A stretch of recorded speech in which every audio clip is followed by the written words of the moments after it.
Sir, Bangladesh বর্ডারে হঠাৎ শত্রুরা ভয়ঙ্কর হামলা চালিয়েছে। দেশ এখন বড় বিপদে। আপনাকে এখনই আমার সাথে যেতে হবে। বন্ধুরা, তোমাদের রক্ষা করার জন্য আমি আমার বিয়ে ছেড়ে যুদ্ধে যাচ্ছি। আমার এই ত্যাগের জন্য প্লিজ লাইক আর সাবস্ক্রাইব করে আমাকে শক্তি দাও। লজ্জা নেই তোর? দেখলি তো, একজন সৈনিককে ভালোবাসার পরিণতি এমনিই হয়। Move forward, forward. এই পাহাড় আর আকাশ সাক্ষী থাক, আমি দেশের জন্য শেষ নিঃশ্বাস পর্যন্ত লড়ব। তোকে বিয়ের আসরেই ফেলে চলে গেছে। এখন ওই সৈনিক তো আর ফিরবে না, সে শহীদ হয়ে গেছে।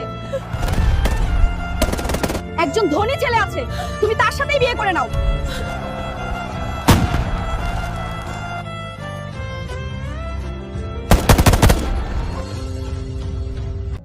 তুমি শত্রুদের হারিয়ে দেশকে রক্ষা করেছে, কিন্তু দুঃখের কথা তোমার স্ত্রী এখন অন্য একজনের সাথে বিয়ে করছে। আমি সীমান্তে দেশের জন্য জীবন দিতে লড়াই করে গেলাম, আর তুমি আমার জন্য একটু অপেক্ষাও করতে পারলে না। আমি এসে গেছি।